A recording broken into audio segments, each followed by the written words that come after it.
Let's call to order the City of Milton Common Council meeting Tuesday, October 25th, 2022 at 6 p.m. And can I get confirmation of the appropriate meeting notice?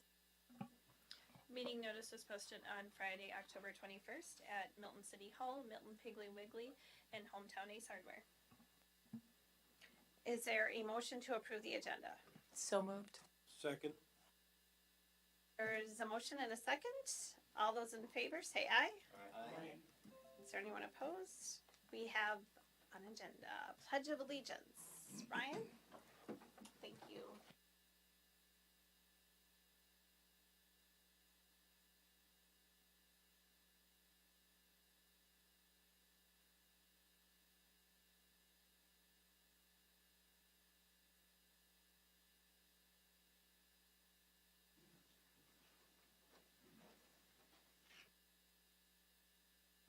Approval of the consent agenda. Is there a motion? Second. There's a motion and a second to approve the consent agenda. All those in favor say aye. Aye. Is there anyone opposed? All right, that motion carries. Presentation by nonprofits for the 2023 budget requests. And this is in no particular order. So is there a volunteer that would like to go first? Thank you. Go ahead and make sure the microphone is on and introduce yourself. Thank you. Hello. Okay. Inga gave me instructions. Let's see if I remember them. Okay. My name's Keaton Clausen. I'm the executive director at the Milton Historical Society and the Milton House Museum. So thank you all for allowing me to speak to you tonight on behalf of the Milton Historical Society and the Milton House Museum. Like I said, my name is Keaton. Tonight I'll give a brief overview of the role of the Milton House and what it not only plays in promoting the history of Milton, but also how the museum serves as a tourism draw and economic driver for the community of Milton, and how the museum can continue to partner with the City of Milton to meet the goals of the city's current strategic plan. I do have a PowerPoint over there, just if you're interested.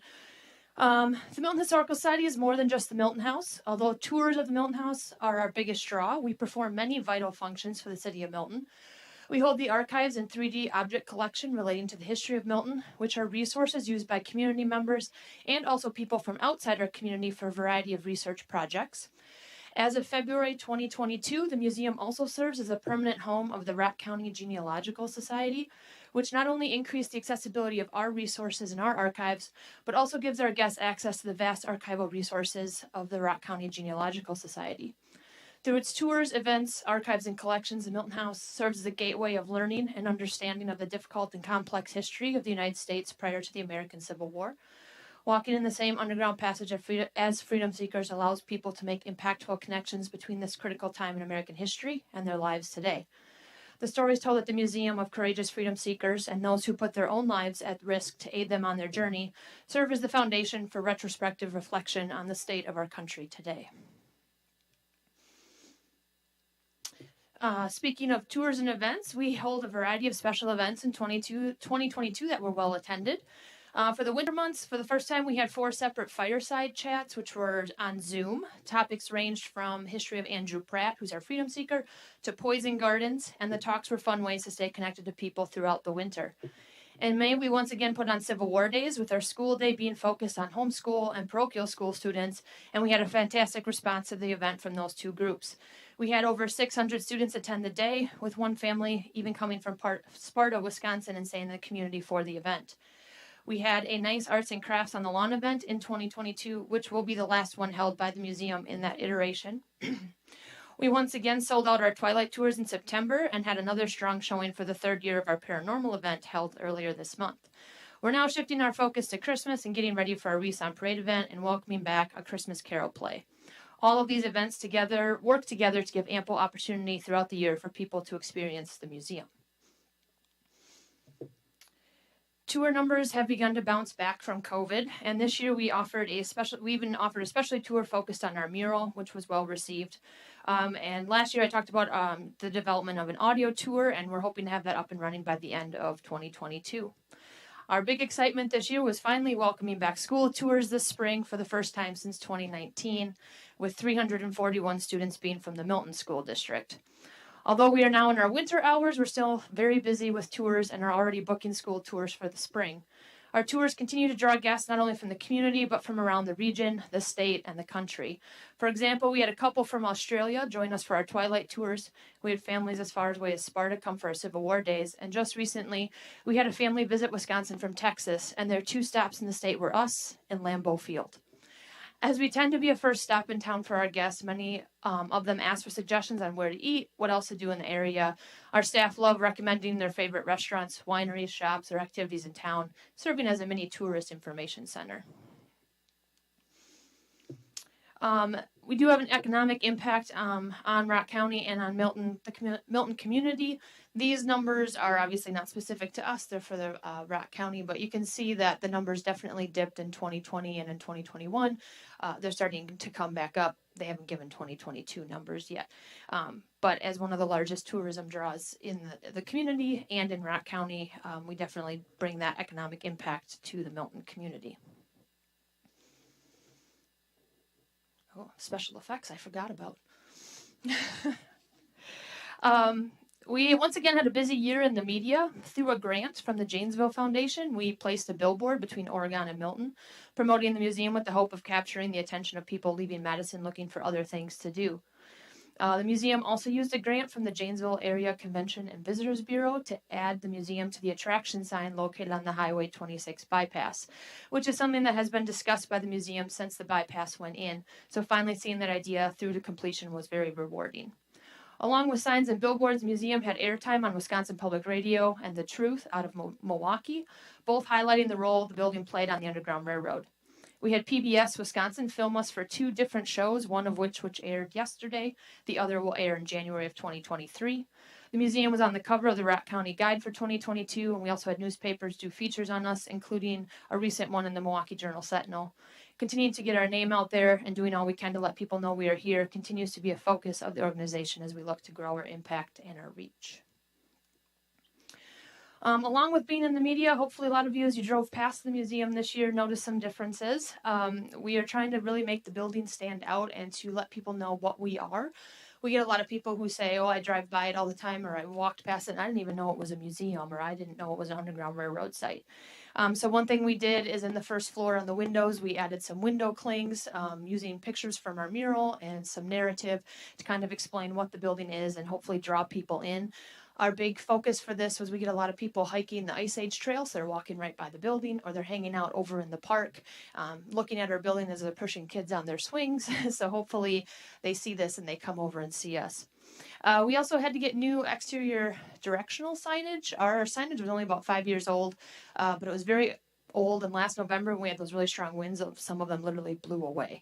So we were able to work again with the Janesville Foundation through a grant to get new signage outside. So hopefully all of that, along with the highway billboards and stuff like that, is getting people to see us and hopefully come and visit us.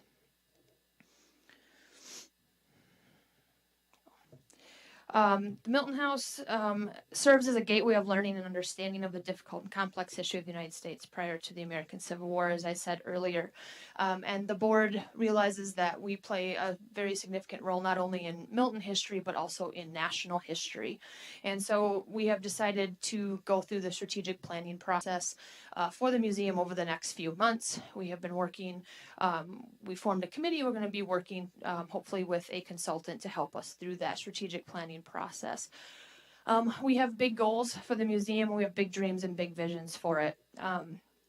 The view of the museum as not being only locally important, but nationally important will be a driver for this development of the strategic plan. It will inform the future growth of the organization as it relates to areas of education, community engagement, outreach, staffing and facilities, collection, archival management, and financial goals and strategies.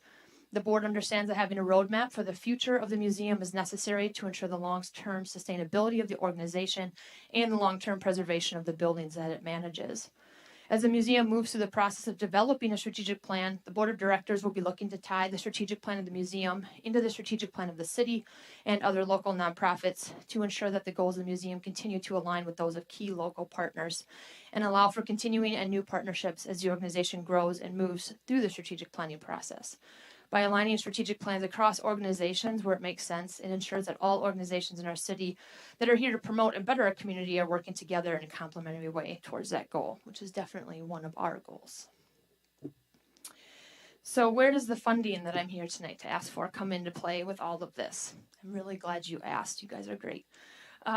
Traditionally, we've asked for the funding to support the hiring of summer staff to assist with the increased traffic we see during summer months, and that is again where we're asking for this financial support.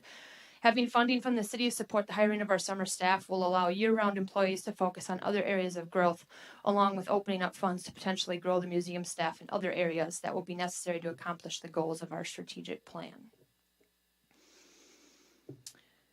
The museum and the city of Milton have enjoyed a wonderful partnership over the years, and on behalf of the board of directors of the Milton Historical Society, staff, and volunteers of the organization, thank you for the support the city has generously given over the years. Thank you for considering our request and allowing me time to discuss the importance of the museum with you tonight. My first time in person, so hopefully I did all right. If you have any questions, I'd be happy to answer them at this time.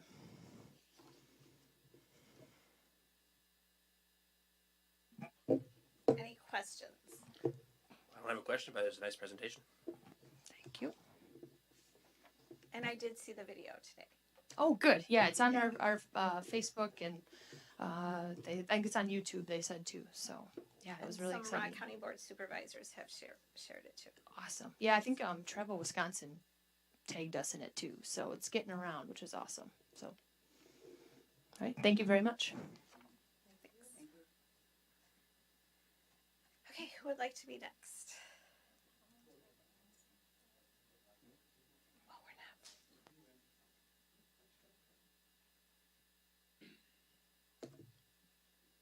Make sure I got my cell phone off. Hello, my name is Derek Kenzie, current president of the Open Doors Foundation, and here tonight to talk about the request of funds for the 4th of July. So I'm excited about it, and I thought I'd basically, I see this as kind of giving everybody an update of where we've come, and this is good stuff, so I'm excited. When I took it over a couple years ago, I kind of looked at it as a startup. You know, it was fresh. I didn't have a whole lot of notes, and I had started off with zero money. So through a lot of tireless work, we were able to raise money just to survive, and then now we're finally in a position that I can actually book a band now for next year. I mean, we're not, you know, don't get me wrong, we're still got some work to do, but even this last year I was booking bands all the way up into May because I was waiting for sponsorship money to come in, you know, a month or two before the event. So it's exciting to be able to see that progress in the cash flow of our organization, and that's very important in any organization, any business. To give a report onto that is the vision from day one when I took this over is to really have a celebration of Milton, because that's truly what it is. You know, this is the time period that the family reunions happen, the class reunions happen. We have such a great tradition that it's something special within our community, and that's why I took it over, because I was knee high when I was in that parade myself. And so that's the kind of creation of the event, is different ways to integrate all the different organizations and parts of Milton into what makes it special, and we'll continue to expand that within activities and programming within the 4th of July Festival. I was really excited last year to establish I kind of call it the cornerstone of the event that makes us different. So every important business or event should have something that distinguishes you, and that is the rhythm and booms. So we've been able to secure that brand and that program from Madison, which we all know about, Madison Rhythm and Booms, and secure it into our community, which is great. So basically fireworks to music, right? Synchronized. Of course, we all wish we had better weather this last year with the kickoff of the rhythm and booms and stuff like that. But I'm really proud of how that was handled and managed and how the end results were. So it was pretty cool. That being said, a great way to measure the success of the festival, okay, because you can guess attendance, but it's not really a very solid metric. The metric that I use is the success of the carnival. So an average weekend festival, carnival in Wisconsin, the carnival usually grosses about $20,000 in revenue and ticket sales and things like that. Milton over the last decade has averaged 15. So Milton over the last decade has been a below par festival. And that's why we might have had some frustrations in the past of less than stellar carnivals, because the ones that are high speed or up there in prestige are not going to invest their time into a low performing festival.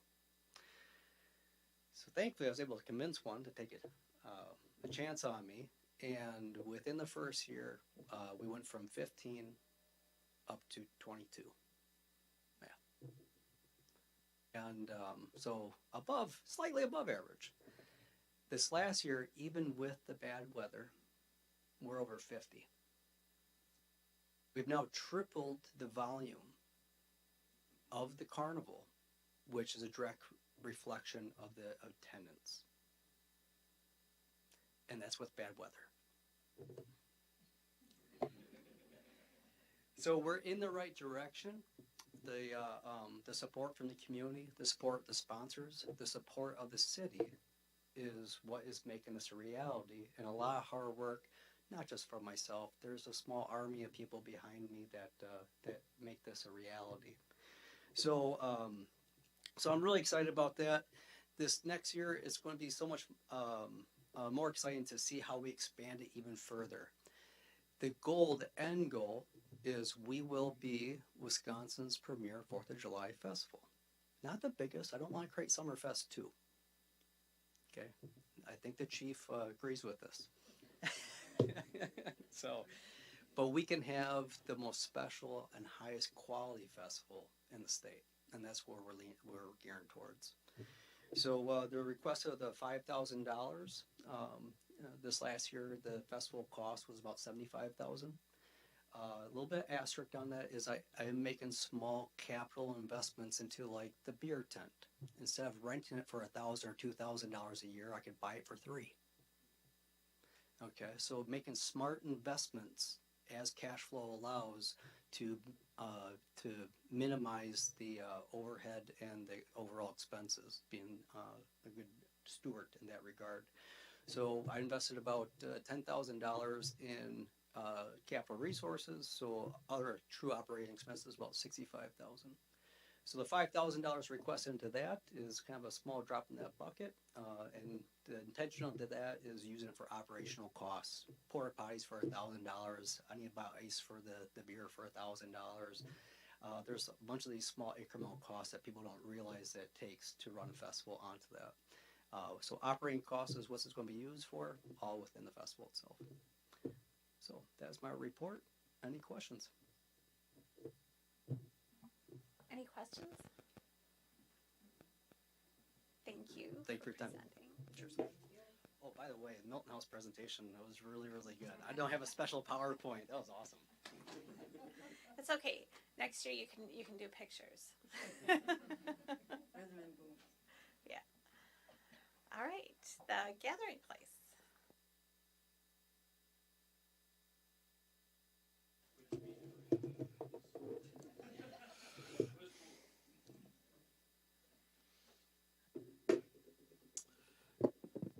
Hello, Dave Fisher here from the Gathering Place.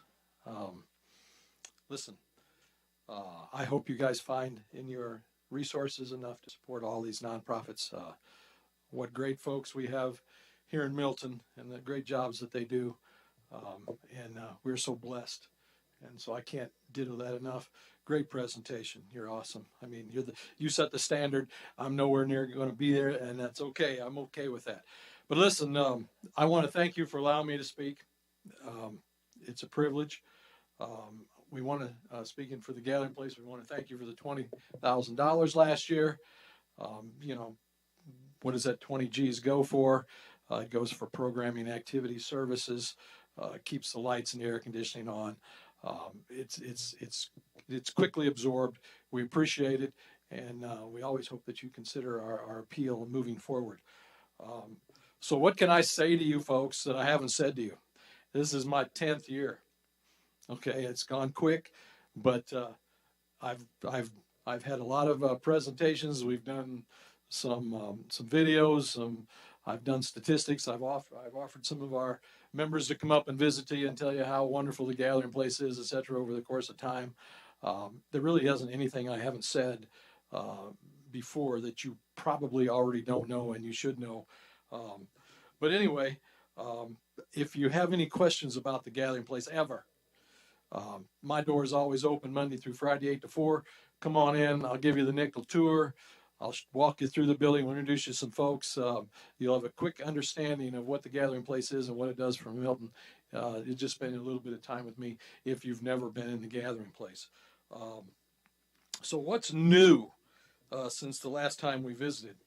I think we probably all know the answer to that. We finalized our development behind the Gathering Place to the west, our 2-acre development called the Gathering Green. I'm assuming that all of you have been there, been by it, and seen what it is. It's an awesome 2-acre development. It has a pavilion stage. It has a beautiful centerpiece. It has a memorial garden that we're quite proud of, and then we have a concession stand with restrooms.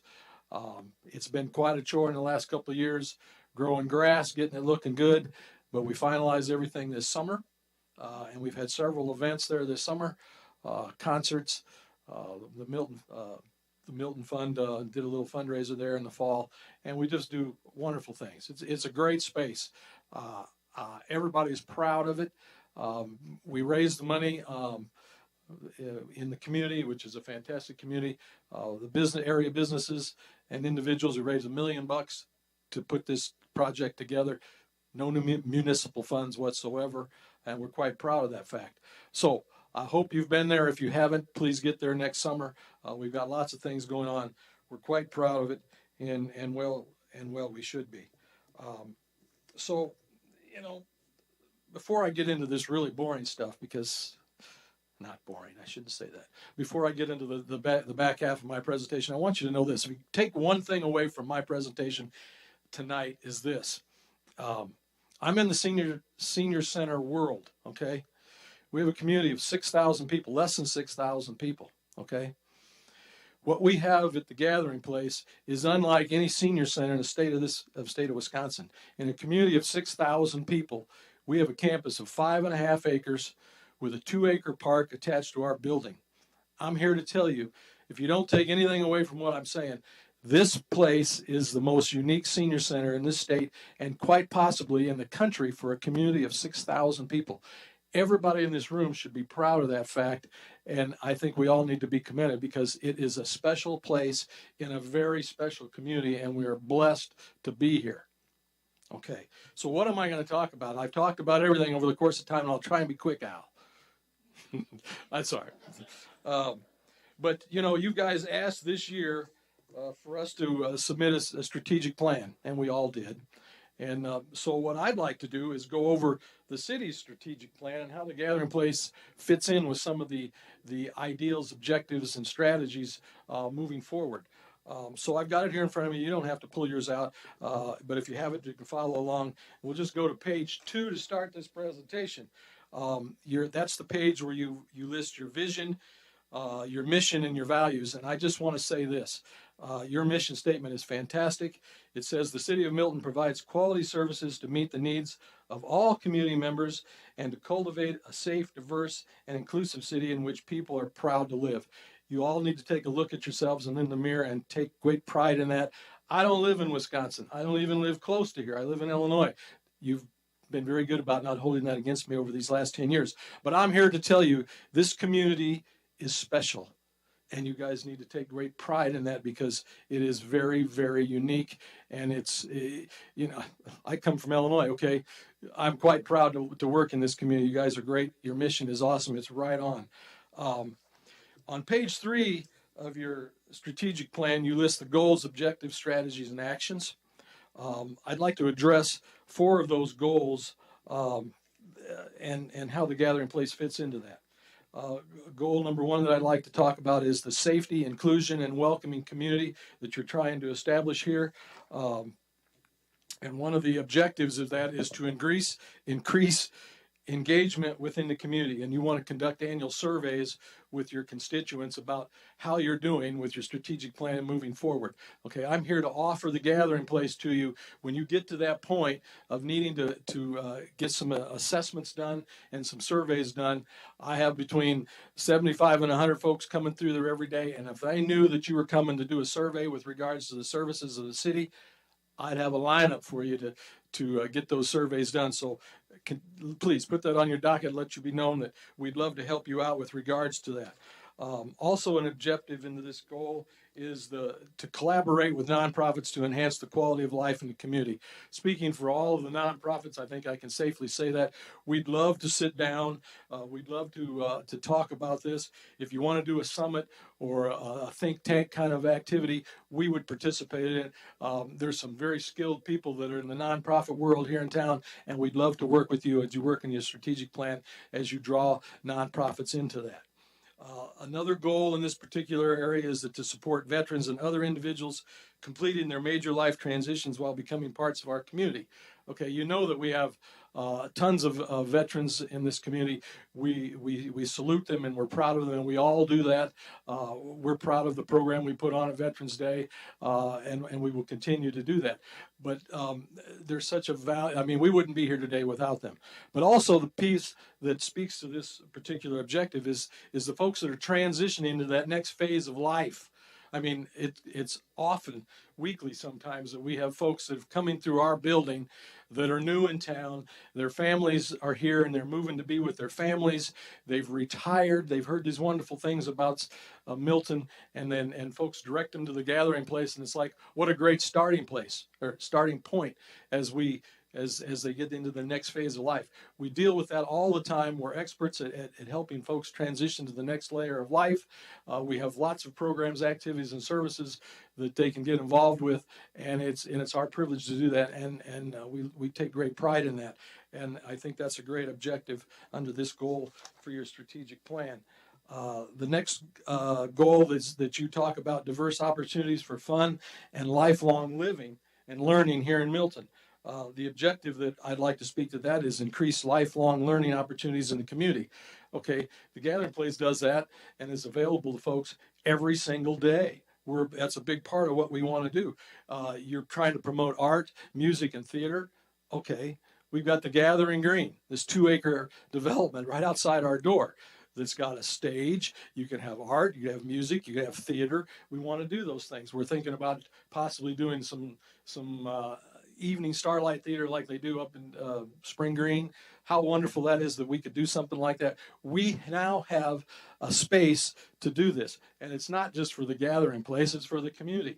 And so in collaboratively working with things moving forward with that, we would love some input with regards to how we program from that, because I'll tell you right now, we don't know what we could use this space for. It is that impressive, and the opportunities are boundless for us. So help us.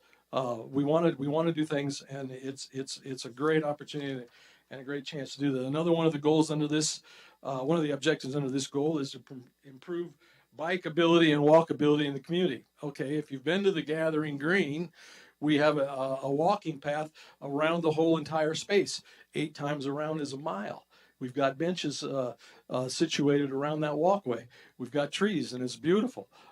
It's right in the middle of the community. You know, you don't have to go anywhere to go for a little walk. We have people that come and use it every single day. But it's a great resource, and we want to continue to promote that, because that's why if you build it, they will come. We've built it. Folks will come, and we're excited about that. Another objective in your strategic plan is to increase awareness and understanding of Milton's history. Inga's been with us. She's visited with our board of directors. I know that there's going to be some interpretive signage around town, and we're thankful that the Gathering Place has been considered as one of those locations. Mary and Alan, who built the Gathering Place, would be thrilled knowing that, that we're giving back and that you guys are considering what we're able to do and what we've done for the community. It's a great thing, and I'm thrilled that we're going to be a part of that. The next goal that we address, and I'm just going to briefly talk about that, is your high-performing organization with professional staff. Okay, you folks right here have been fantastic support to the Gathering Place. The beautiful thing about it is you're just a phone call away, and we exercise that a lot. And I thank you so much. And I just can't say enough about it from that you guys and Al, what you're achieving, and Anissa with your staff to achieve that level. It's awesome, and we want to thank you for that support. And the last goal, which you talk about, is your environment for business success, thoughtful growth and development. Okay, the objective of that is to increase tourism efforts to help support businesses in the community. Okay, I've bragged about the Gathering Green. I'm just going to say one more thing about it. We don't know what we can do, but we know what we've been doing. And when we have a concert, and we're going to continue to have concerts, and who knows how that's going to expand over the course of time. However, when we do have a concert, we have folks coming from, like, for example, we had a band in June.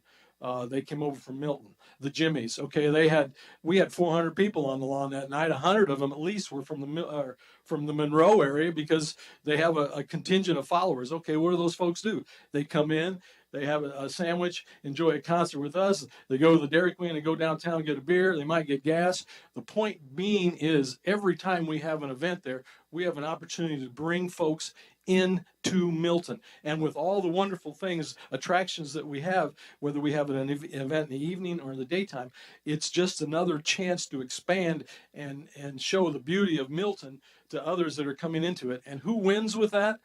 Everybody wins with that, because it's just another way to show people outside of Milton how wonderful Milton is.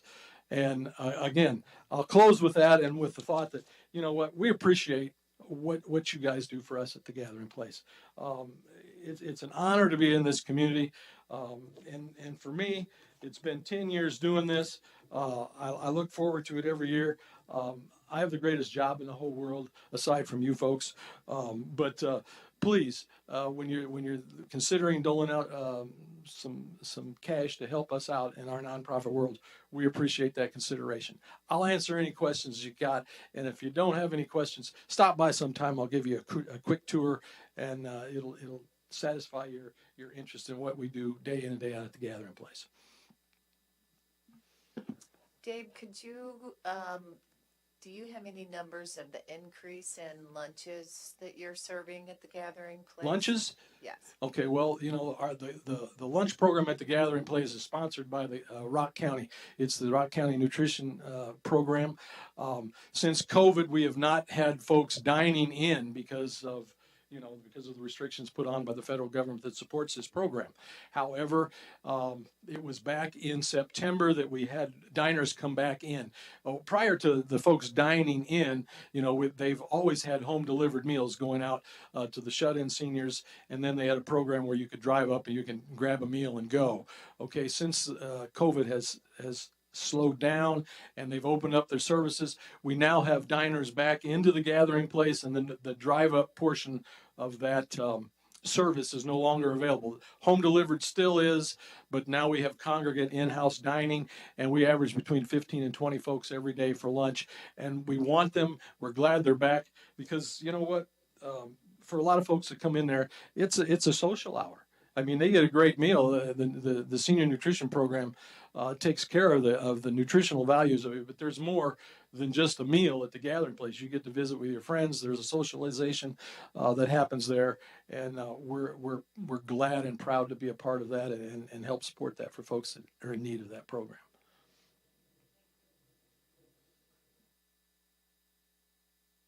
Any other questions from anyone? Thank you. All right, thank you guys. Thanks so much.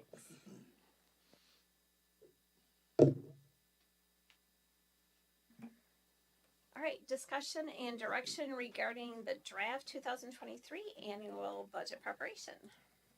So I have a brief update from the budget that we presented back on October 4th, I think it was. I sent out the slides to everybody. I'm going to run through them really quickly because we're on kind of time constraints tonight, but I will give you an overall update. And Inga's going to hopefully fire it up there. Thank you, everyone. Thank you. It won't be nearly as detailed as the last one, but oops, I opened up the wrong one on my side. Budget 2023, and then it's right in that front folder.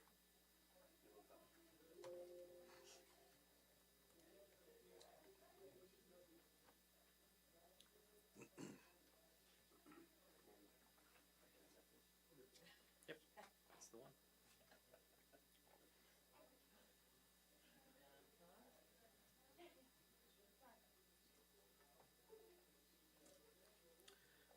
So as you may recall, last time on October 4th, we looked at the budget, and at that point, we were about $28,000 over budget. So I'm not going to go through all of this information again. We talked about kind of what makes a budget. The only thing that has changed since the last time we talked about on this slide is at that point we knew our state aid had decreased about $4,000. We now know that it has decreased $17,000. So that made a bigger hole in our budget than where we were 2 weeks ago. The good news is we have sharpened the pencils again and gone through and looked at where we're at and what we can do in order to fill that gap, and we have done so. So right now, if we were forced to pass the budget tonight, which legally we cannot do, we would have a budget that is balanced. We would have a budget that qualifies for levy limits, and we would have a budget that qualifies for expenditure restraint. So we are in great shape in terms of where we are in the budget process. We have the budget public hearing scheduled for November 1st, which is next week, Tuesday. It's very unlikely that anything will change between now and then. So we're in good shape to adopt the budget as proposed on November 15th. We have some more information in terms of, these are the capital slides from last time. We don't need to review those unless you really want to. Again, we can check all the boxes now. The one that I want to get to that I think is most important is we now know that if the budget is passed, that it will have an increase in the tax rate of 11 cents for the city's portion. We don't know the levy yet for the school district, and we don't know the levy yet for the county. But depending on where those go, we may see no increase at all in taxes for the citizens of Milton, or potentially even a decrease. We know that Black Hawk tax levy is decreasing. So as long as the school district and or the county don't increase at an increasing rate, we'll likely be very close to level or a reduction. But we know our portion of the tax rate is only increasing 11 cents. So that's a pretty nominal amount considering we're already one of the lowest taxed cities in the county. I think we're in great shape. So that's the update as to where we are now. I think next week when we do the budget public hearing, depending on how large our audience is, perhaps I'll give a larger detailed budget presentation and go over some of those slides again just for the folks that are in the audience. But if history repeats itself, we'll be probably staring at Randy. Yeah. Yeah. Question for you, Al. What's that? You mind telling us what you may have cut to? make it Yeah. So, like I said, at the end of the where we were on October 4th, we had to cut about 28,000, and then we found out that road aid was going to decrease by about 13,000. So we knew we had to cut around $40,000. So the big cut that we made is we had pegged $30,000 for recruitment for a police chief, because we know our police chief is leaving. So we're rolling the dice, and we took that out hoping that when we go to do that recruitment, either A, it's less than 30,000, B, it could be absorbed through our current budget, or C, it could come out of contingency. So it's a bit of a roll of the dice, but that's where the bulk of it came from. The rest of it kind of shook out in terms of health insurance. Certain people jumped on, certain people jumped off, certain people changed their plans, and then everything that was left, we took it right directly from Mark Langer's salary. So. He's our new part-time employee. Yep. Mark will be dining at the gathering place. Because he now qualifies for reduced and But that- free lunches. Yeah. Yes. It's good even for us to know, but it's also good because we're recording it for other people to know Yeah. what things had to happen to be able to balance in the first Yeah. place. And So- we're taking a risk. Yeah. So, but we have to have a balanced budget. And this might, maybe it's mentioned here because it ties to the budget, but something we heard last week from everybody is the fact that cities across the state are losing money from the state Yeah. aid consistently. Yeah. So And the state lots of has money. 5 billion surplus. Yes. So we heard lots of stuff about that. Yeah, So- I promise I won't jump on too much of a soapbox, but every year that we are a part of the budget process, and every other community, every year you have to cut something from the budget. And you look at Janesville's situation. They have to cut $1.8 million from their budget, and they're going to get back a lot of that through increased fees to citizens. But at some point, there's nothing left to cut, and that means you're reducing services, you're cutting people, and municipalities all across the state many of them already met that tipping point. But it's only a matter of time before the rest of us are there too. And the other part of it too that ties this, I think, I'm trying to dance that line, but was the fact that I sat in a workshop talking about different ways cities can bring in extra money to cover those losses, and we're already doing it all. Yeah. So I learned nothing new from that whole session because we kind of already doing it. And even that is restricted by the state. Yeah, and we're ahead of the curve because a lot of other municipalities haven't quite Yeah. figured some of those things out yet. So, but So and we're living in an environment where there are more demands on local government today than there was 10 years ago. But we're living in an environment in which there is less funds available to us. As I said 2 weeks ago, 3 weeks ago, no business in the world operates that way. So this idea that government needs to live within its means and operate like a business is a complete fallacy talking point given by politicians who don't really understand what's happening or care. And expenses have increased. Okay. So expenses have increased and shared revenue has decreased. And we've cut everything we can, and it's the state of Wisconsin that's defunding us. Just to be clear, it's the state that's defunding us. It's not because our citizens don't pay their fair share in taxes.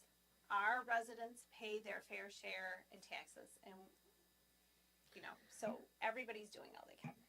we'll have some slides to share with you, Al, at some point that will Sure. might be useful to you, Yeah, information wise. The good news is we're there. We're balanced. We didn't reduce services. We didn't go to the credit card, which most communities that's their first get out of jail free card. We are qualified for expenditure restraint, qualified for levy limits. We maintain capital funding, but each year it gets a little bit more and more difficult, and the decisions are more and more risky. Yes, one of the things, make sure we have all the information now at this point, so that nothing really should change between now and Yeah, nothing should day, change between next now. month. Yep. We're really the last pieces we're waiting for is levies from the other, which we have no control over, but that that's what's going to ultimately end up being our mill rate, and that's what people will see on their tax bills. So there should not be any changes between now and November 15th when we adopt the budget. It's nice that we don't have to go to referendum to increase for operational costs like a lot of municipalities are looking at right now. Oh yeah. Yet. That's all I have. That's it. All right, and we will have. Can you put the dates up? When are the next dates? Yeah. So I lost my slideshow. the public hearing is next Tuesday, November 1st, and then we are scheduled to approve/adopt the budget on November 15th. So we'll have it done before Thanksgiving. And then tax bills would usually go out first week-ish of December. All right, so our next item, and this is related to our fire protection.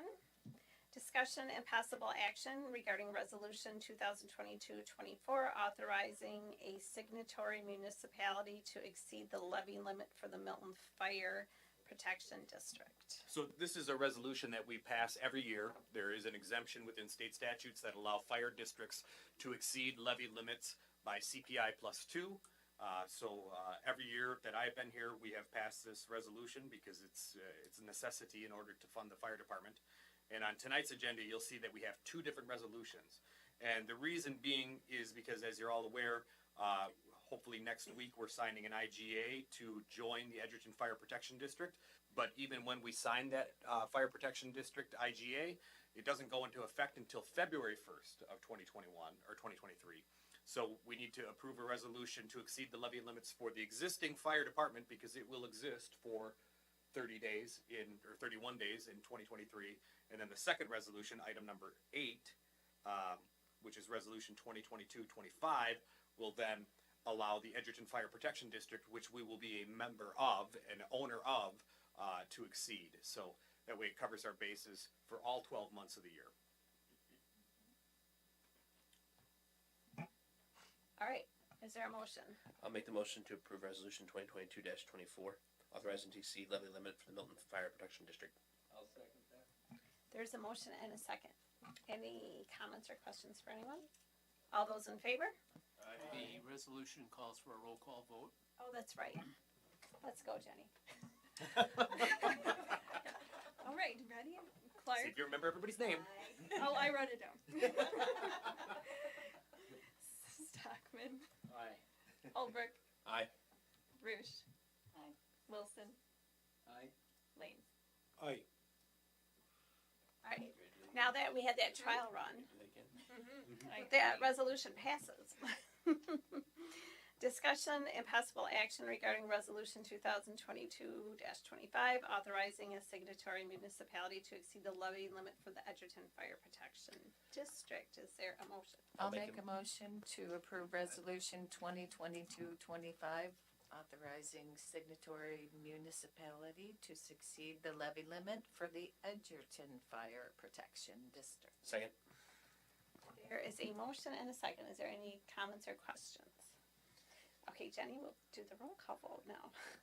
We'll go the opposite way. Lane, Aye. Wilson, Aye. Roosh. Aye. Holbrook, Aye. Stockman, Aye. Clark. Aye. Right, that passes. Good job, everybody. Discussion and possible action regarding resolution 222-26, reducing the letter of credit for Journey Hill subdivision. Excuse me, the Journey Hill subdivision, we kind of called the first phase, is completed through asphalt binder. Baxter Woodman has performed a review of the work and provided a letter recommending acceptance. And then there's an estimate attached to this for what the outstanding work remaining would be. And the developer has requested that the letter of credit be reduced to the amount of the outstanding work remaining, which is $42,000. This requires a resolution. If there's any questions? Does it require a roll call vote? It does not. Go ahead, Larry. The second phase is a separate entire process, correct? There'll be another letter of credit issued and that sort of thing? Yes. There will be a separate letter of credit. The work has already been reviewed and approved by the Plan Commission, and it will start. Yes. Yeah. I didn't know if there was a Yeah, separate. and so one of the contingencies is that they have to meet the requirements of the TIF development agreement, and one of the items that's required by the TIF development agreement is the letter of credit. Yep.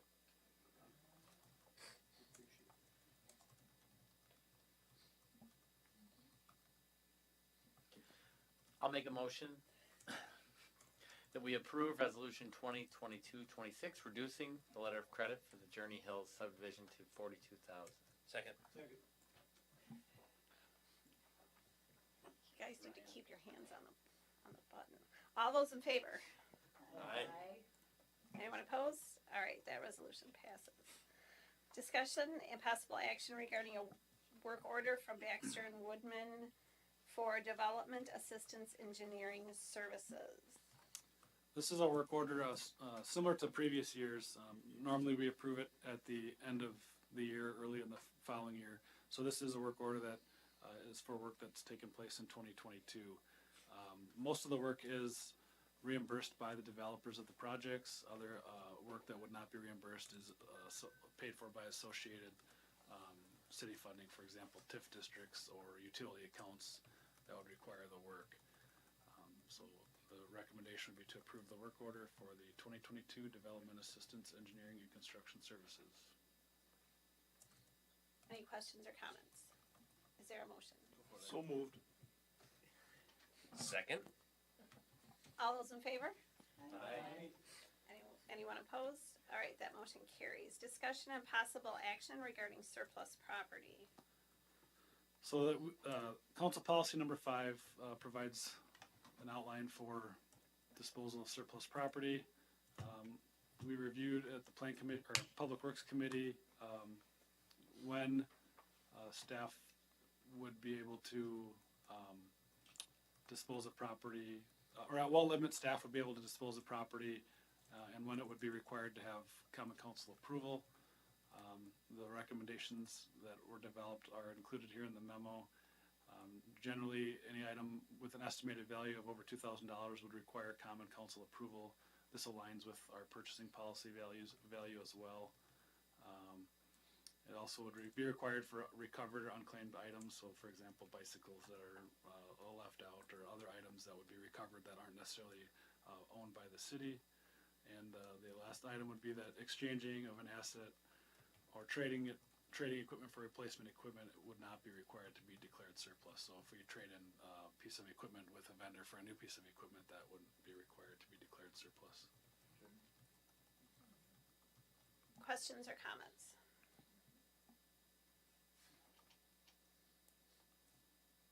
Is there a motion? So moved.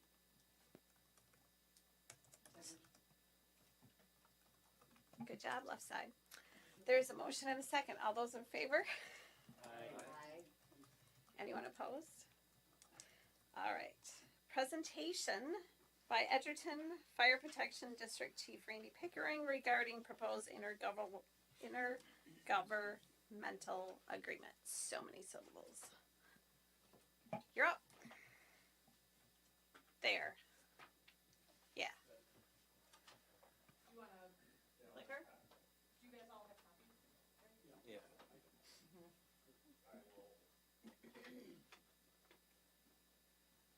These are the same copies we had last night, right?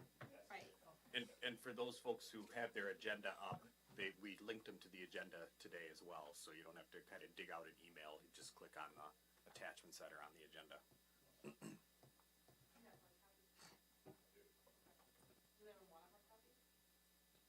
Yes, I do. I can't pull these, I can't get them. The two documents are literally exactly the same, I still except can't one get is the red line internet. version and one is the clear version. Yeah, it is. I never- I think Teresa wants a I She do. wants everything. copy. I've got my. I want everything. She wants it all. Give her both stacks. Everything he is offering. Thank you.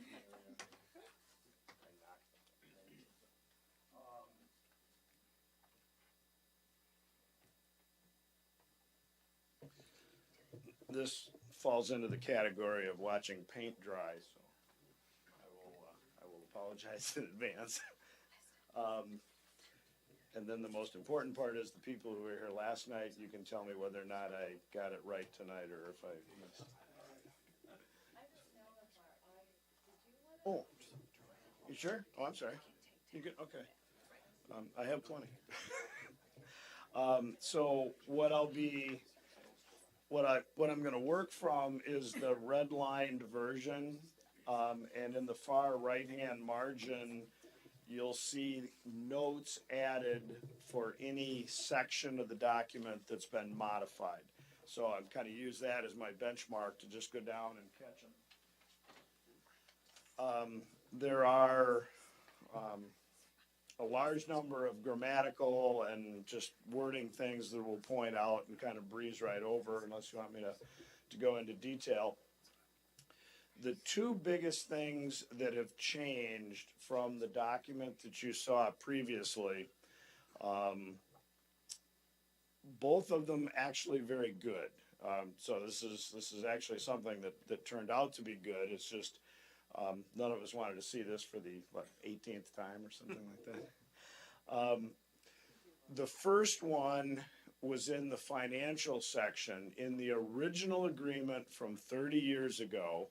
So parenthetically, think levy limits didn't exist back then and Act 10 didn't exist back then. So when the original document was written, they had put a threshold in the document that said the district board, the fire district board, could not increase its assessment to any given municipality by more than 1 mil.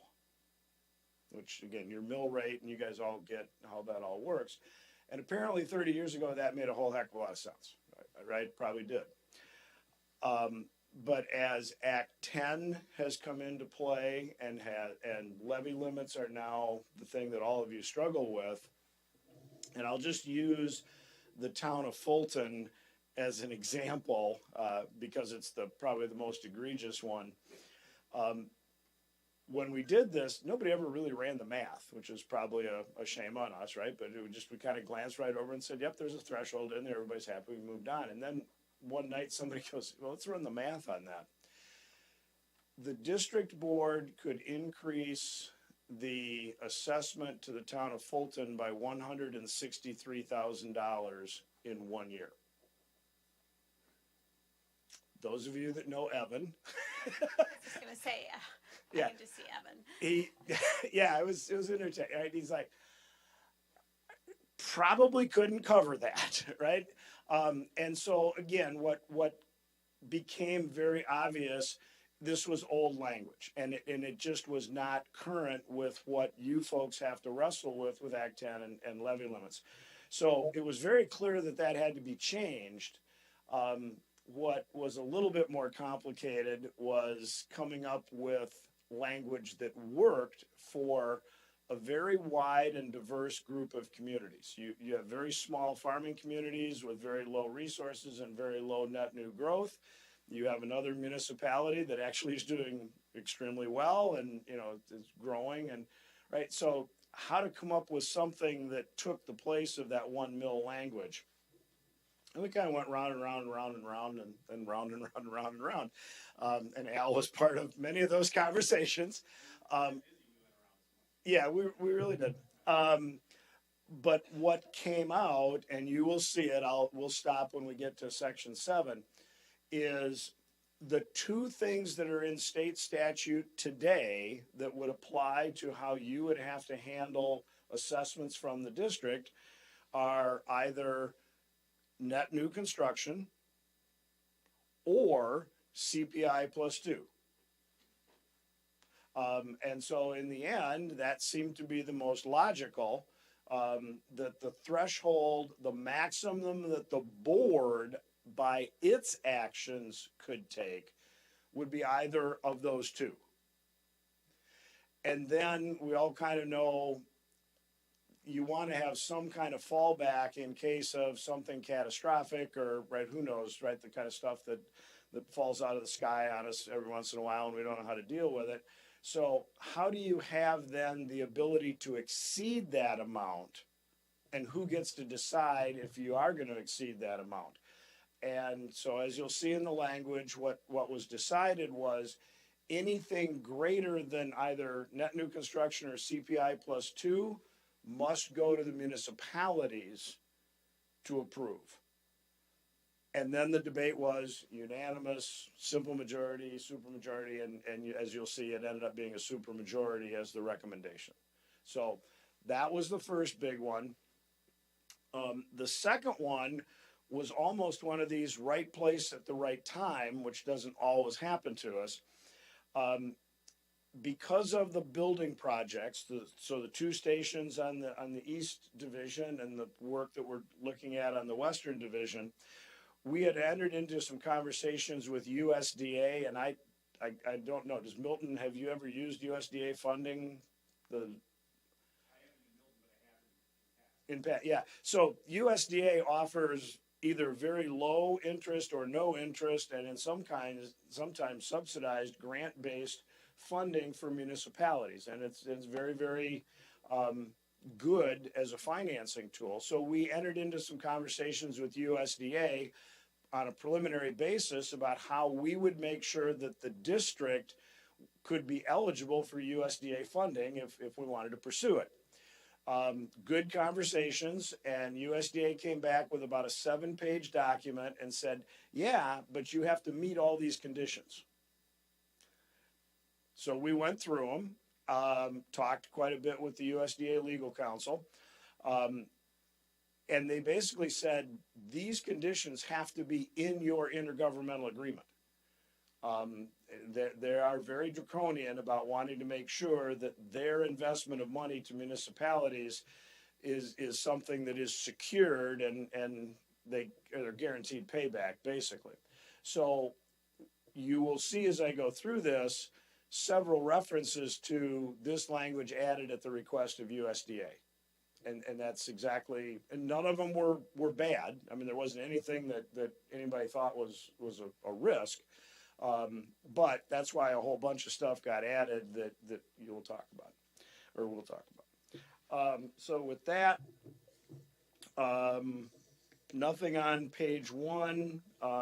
Now, and I'm just going to skip over and hit the ones that have got notes. If there's anything in between, stop me and we'll talk about anything you have questions. What we're obviously trying to do is make sure everybody who saw a previous version of this, about a month and a half ago or 2 months or two, right? You know what it is that's changed, right? Because as we get towards next week, hopefully, as Al said, we should be in a position to vote on a final agreement. We want you to know what's changed. So that's what tonight is all about, is just what the changes are. On page 2, subsection D, language about donations and contributions. That is language that comes directly from USDA, and we just literally copied it.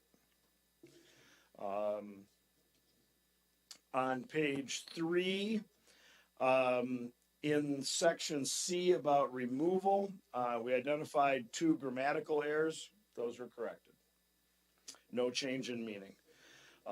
Down under meetings, the note is on page 3, but what was changed is actually at the top of page 4. Again, just a grammatical, different way of saying the same thing. So that was corrected or changed. Then you get down to the bottom of page 4 under fiscal matters, section 7. Here's where the substantive changes start to occur. The very first one in section B, this was language that I think we had talked quite a bit about with everybody, and it started out to read, it is the intent of the district, and this is the separation of the financial books, right? The east and the west separation or firewalling. It was the word, it is the intention of the district to there was some legal advice that said, yeah, it really doesn't fly, right? That you can intend to do a lot of things, but that doesn't bind you to actually doing them. So the recommendation was to take the word intent out of there and put in a positive, the district shall. So that's really the substantive change to B. And then, of course, while we're tinkering with language, then everybody throws about a dozen other suggestions in and making it even more complicated. It was suggested to us that there be something put in there defining the common costs that are going to be shared by both sides. Now, you folks have all seen the budget document, right? That's 2 pages, right? So we were going to put 2 pages. So we just put some highlighted things in there district managers, AKA the chief, deputy chief, that kind of thing, district headquarters expense.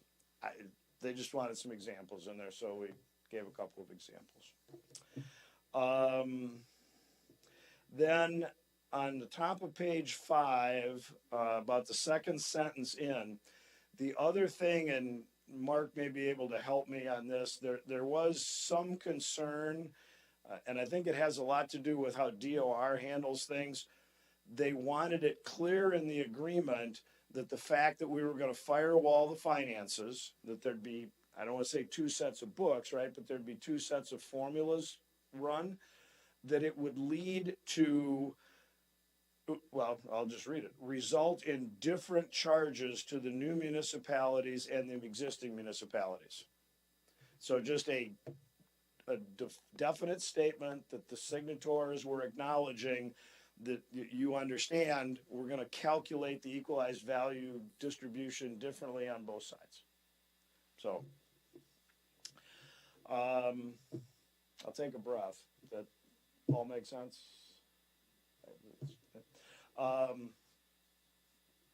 Item C, this is the replacement, or the, well, C, D, and E are the replacements for the 1 mil language issue. So as you can see, it got a lot more complicated than it was supposed to. But basically it was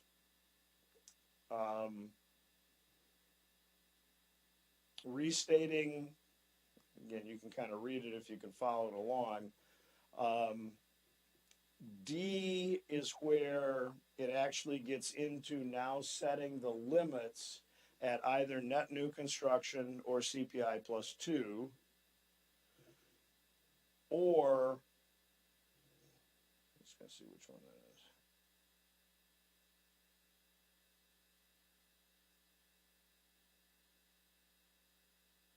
Yeah, it kind of hides in here.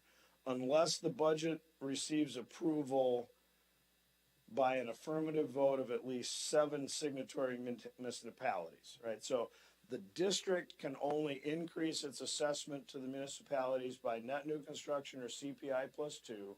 And if the district wants to propose going above that, then it has to come back to the municipalities and has to be approved by 7 of the 10. So again, you can read it. There's a whole heck of a lot of words in there. But the one thing I'll point out in C, because it did become pretty contentious, it's Al will probably admit this was the most contentious of the issues we dealt with. There became a pretty heated discussion about which equalized value number we should use.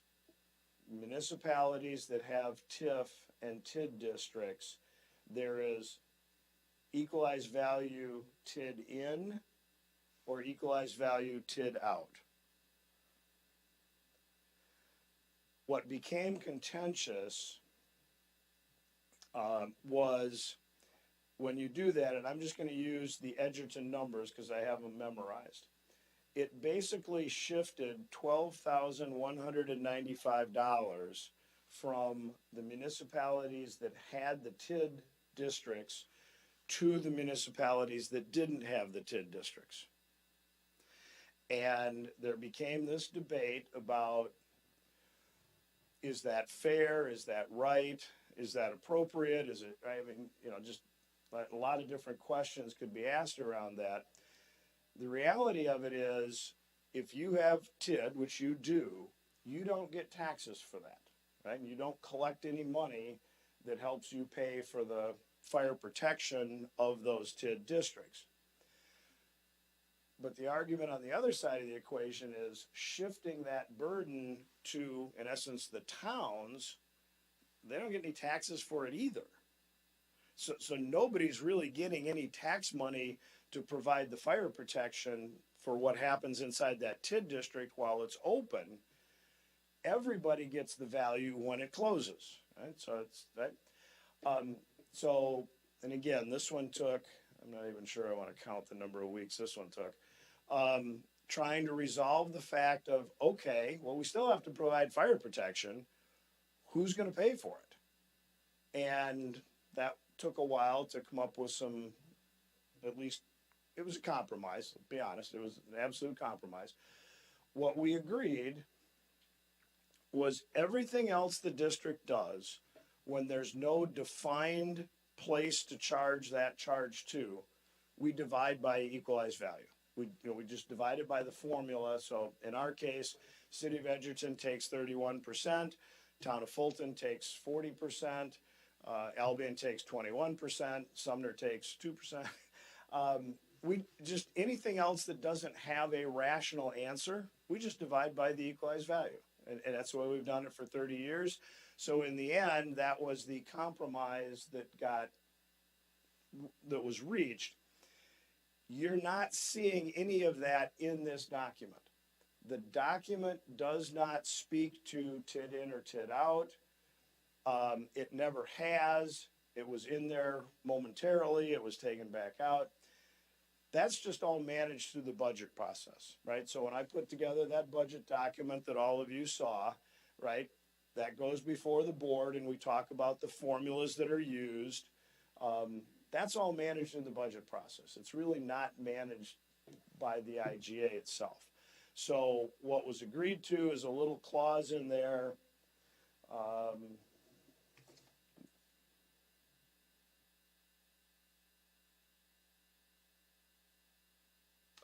Under C, line 3, the end of line 2 and line 3, shall be based on the equalized value as detailed by the bylaws. And so in the bylaws, we will document this process we're going to use for dealing with the TID increment. Warned you, this is like watching paint dry. Al, is that? Yep.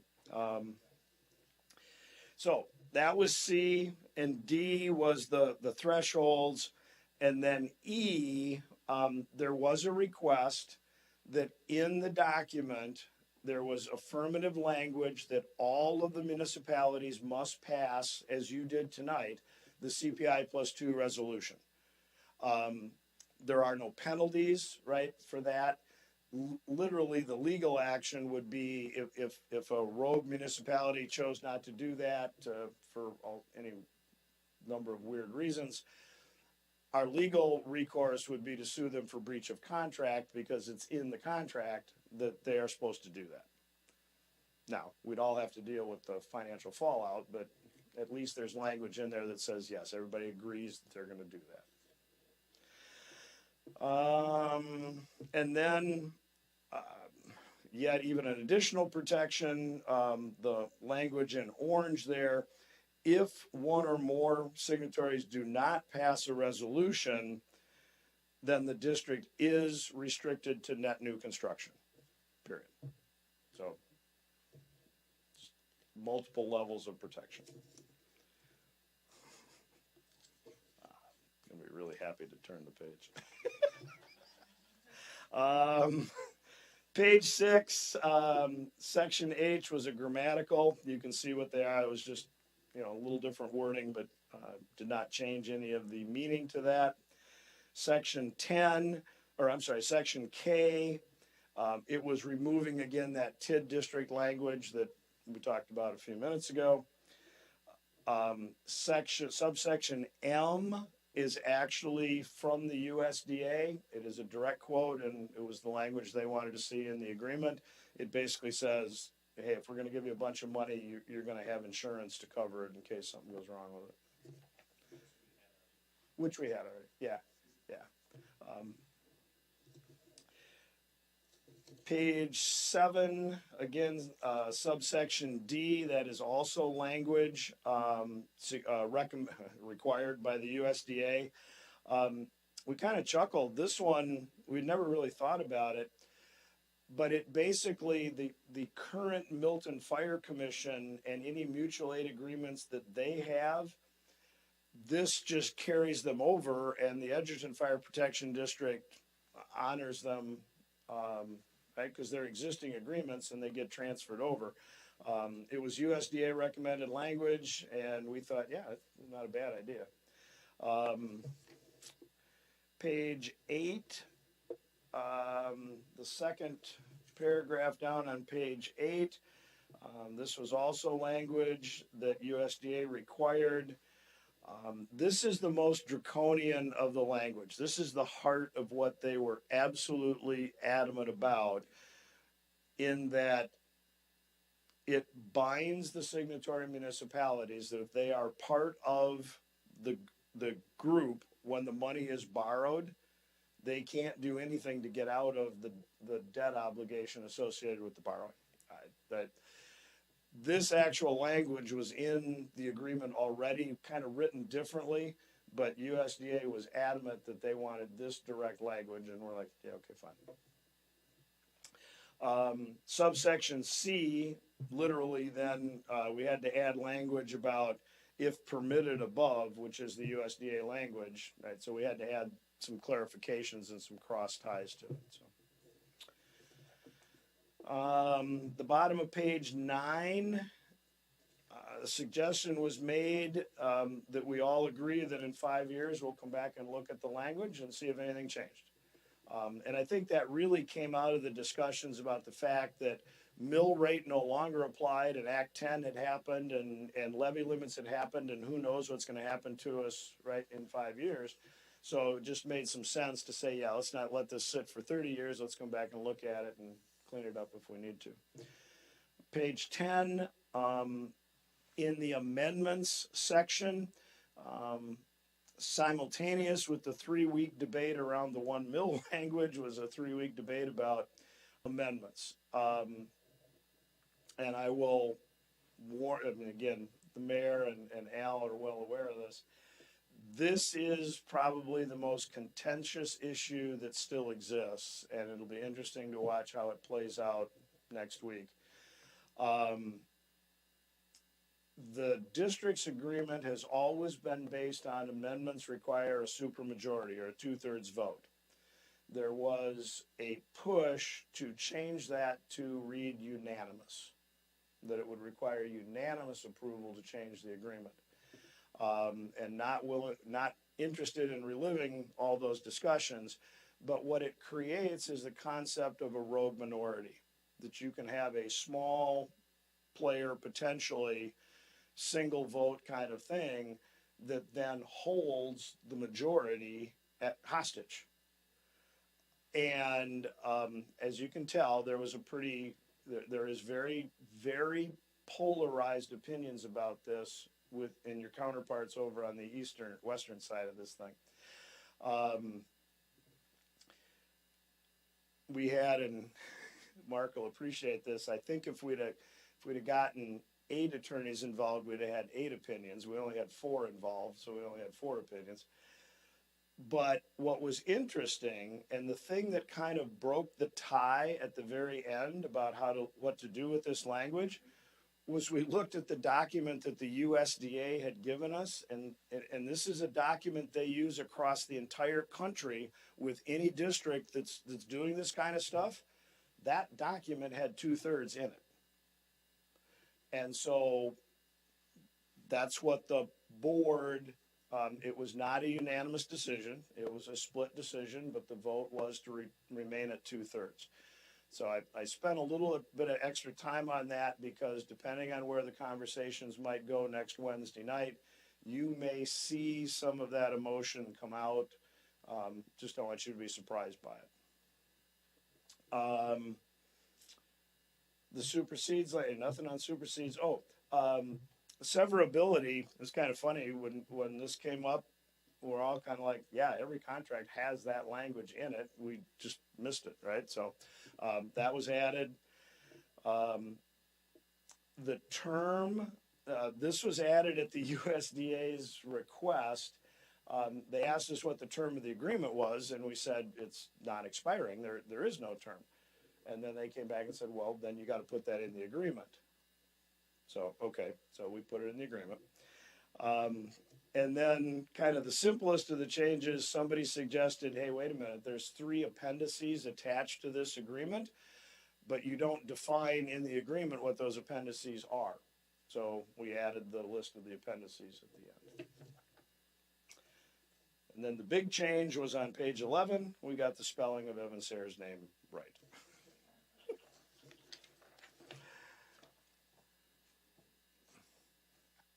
And, any questions or anything? I think the changes look good, and you're right, it does bring it more in line with normal contracts. Yeah. In a lot of these changes from the USDA, for example, so. Yeah, I think, yeah, in general, I think they were positive. There were just some of them that were a little bit more emotional to get through than some of the others. Well, All right. we always knew that some changes were gonna occur at some point. Yeah, exactly. It's like, just call the question, right? I mean, at some point in time, we could change this for the next 20 years and so. I mean, the only thing that I'll say just for our folks, Randy has involved me nearly in every step of the way of this process. So there's nothing in here that causes me concern or even pause. I understand the perspectives of the competing ideas. I appreciate their perspectives and agree with some, disagree with others. But at the end of the day, this is a group of 10 municipalities coming together for the betterment of their communities. And there's going to be some give and take. And if the goal is to increase service, this does it. And Attorney Schrader's been intimately involved in this as well. So there's been several eyes on this document from the city of Milton's perspective, and there's nothing that gives me any concern in this. And I know I've kept Anissa apprised on most of it, and she's had conversations on her own as well. And I've been at a lot of meetings, just a lot of fire meetings. Ingrid, was that recorded? Because I may want to use that at the opening of next Wednesday night's meeting. Or Al, I may offer to, buy a beer afterwards if you would say that up front.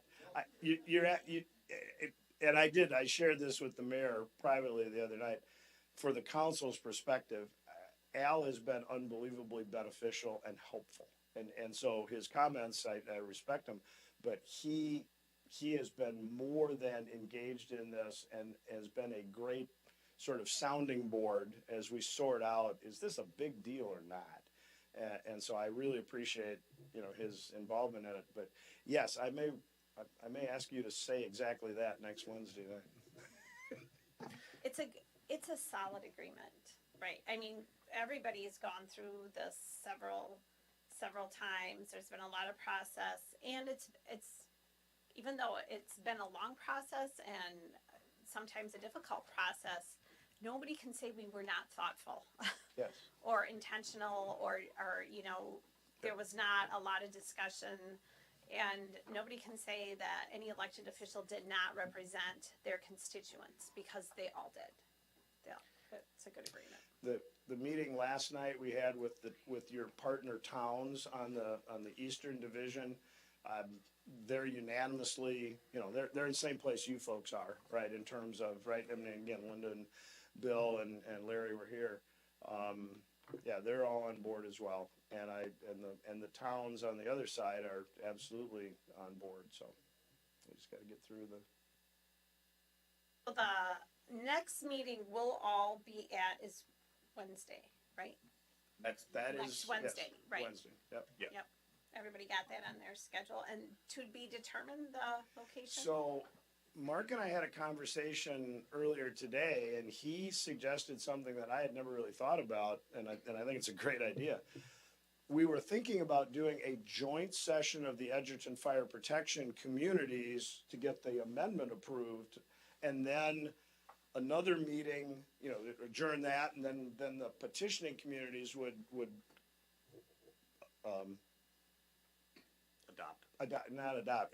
call to order, in essence, a second joint meeting. And Mark's comment when we were talking earlier today was, why are we doing 2 meetings, right? We just, all 10 municipalities can come into legal session at 6 o'clock, and then the Edgerton communities that have to agree to the amendment, they can do that, and then we can move on to passing, the authorizing language to sign. So, yeah, so really what it's coming down to is we will bring everybody to order at 6 p.m. The And only then, thing is you have to make sure that there was one township that needed a time, right? Remember last night they were saying, oh, we yes, just have to make sure that everybody will have a quorum right at Yes. 6. yes. Yeah, for those who haven't quite figured this out, we're doing this during harvest season. So the towns that have a lot of people who are really kind of busy this time of year, have been bending over backwards. So yes, I'll make sure that that gets communicated. Yeah, because we do need a quorum. All right. Thank you guys very much. Thank you for your second, third, fourth, or fifth presentation, whatever it's been this week.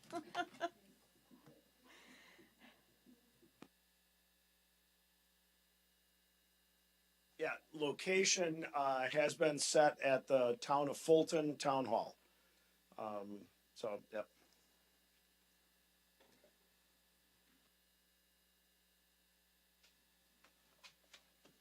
General items. Go ahead, you're anxious. Conference was interesting. I will say that the fire, commission combination of all these municipalities did come up there, and our mayor gave a nice long discussion on what was happening to a bunch of other small municipalities who are, I would say, considering something similar, or at least thinking about it.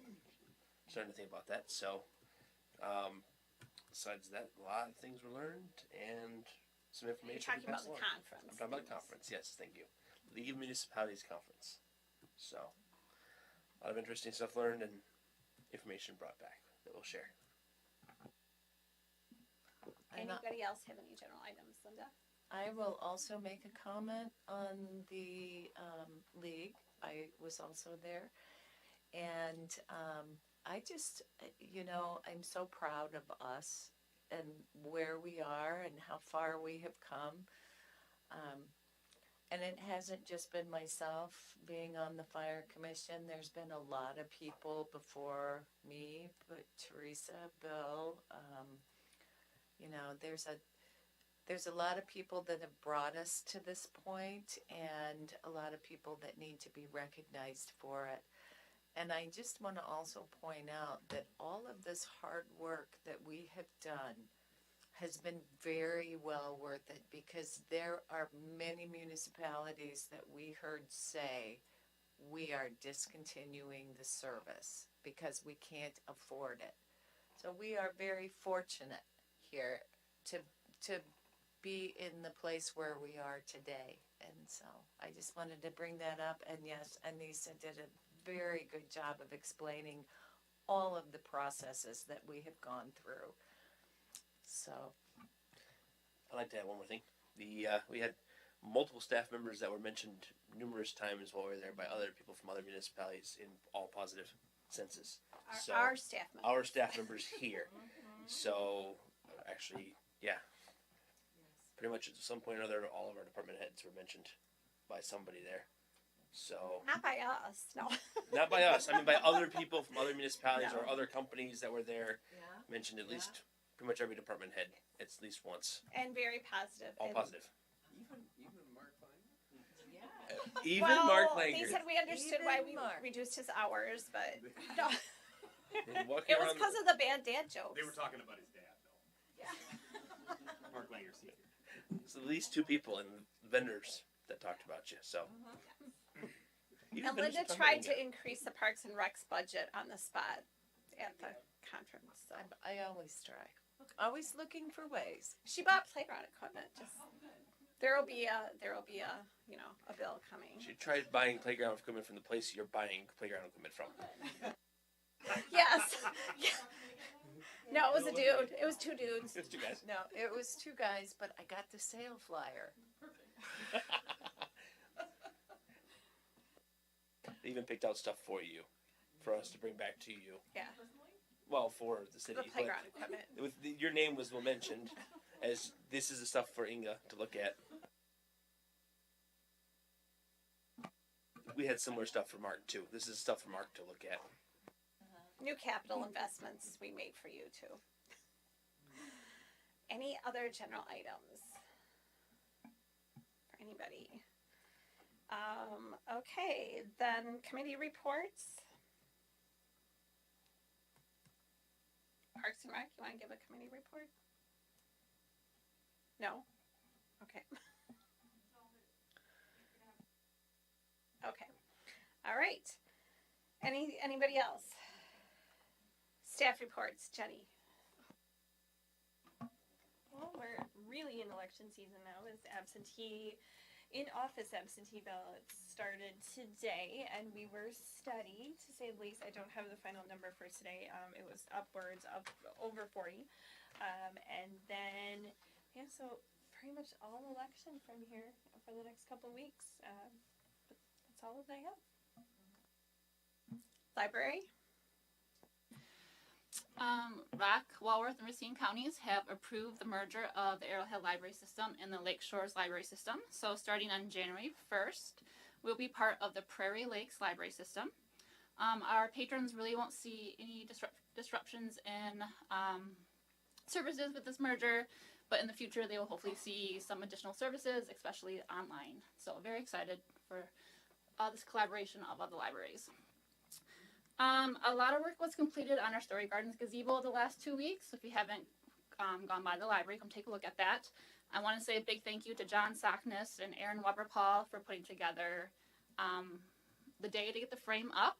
They were a huge part of this whole process. We've been talking to them for a couple years now. Kevin Ferguson, Dave Hubbard, Andy Palin, Till Olson were also part of that day, as well as staff at DPW. They have been a huge part of this too. And then the following week, Scott Rando, the students at the high school, and Kevin and Dalton Shea started putting on the steel roof of our gazebo. So there's still some work to be done, but it's been a huge community effort, lots of help with it. So I just want to say thank you with that. That's awesome. Yeah, it is very, very nice. And then the Milton Youth Coalition, I want to mention that their trunk or treat is coming up on Saturday from 11 to 1 in the parking lot behind Charlotte's Coffee Stop.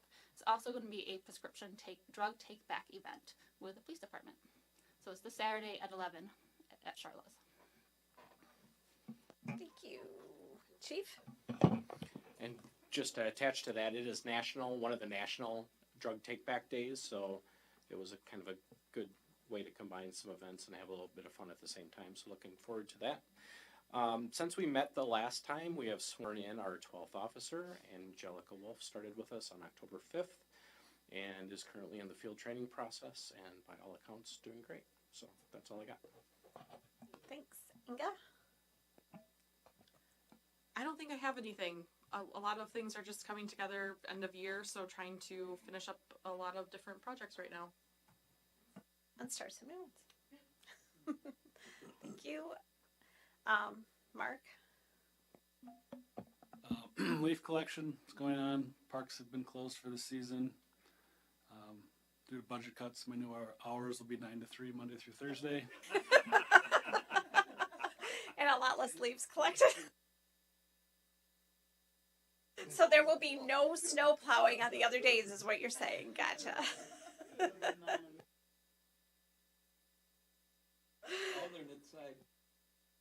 Right. And we have a snow forecast, Mark? I have not looked lately, so sorry. Just look up at the Farmer's Almanac. We'll go by that. Kelsey, how's Mark doing on the DPW budget? He's done good. He's made some good cuts for us. But yeah, just working on budget and taxes, and that's it right now.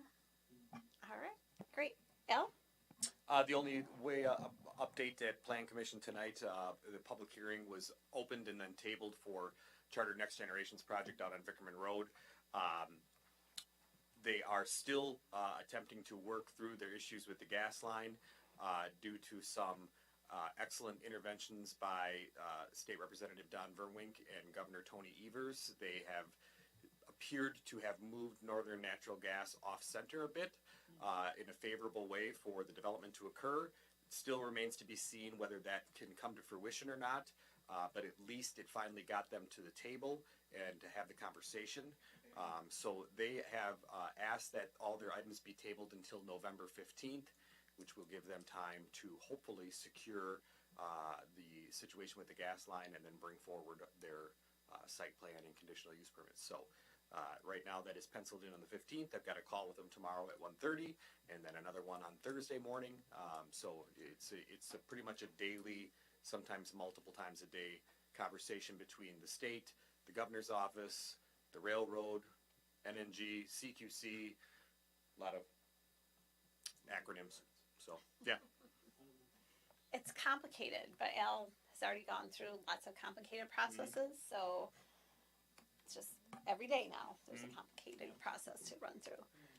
The budget schedule you can see up there, so make sure you plan accordingly. Next Wednesday, of course, is, you know, probably one of the biggest days in the history of the city of Milton, so we hope everybody can be there to make history with us. And I think that's it. And you can thank me for not having team building. We'll do multiple team buildings at, you know, other meetings to make up for this, but because, you know, we had a big agenda tonight, Al encouraged me to not have team building.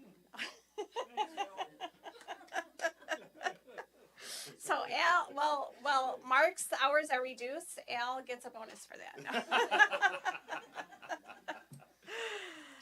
All right, if there is nothing else, our next meeting date is November 1st. So someone will be doing a dedication that night. And then we, of course, have our big Wednesday meeting. And is there a motion to adjourn? So moved. Second. All in favor? Anyone opposed? We're out of here.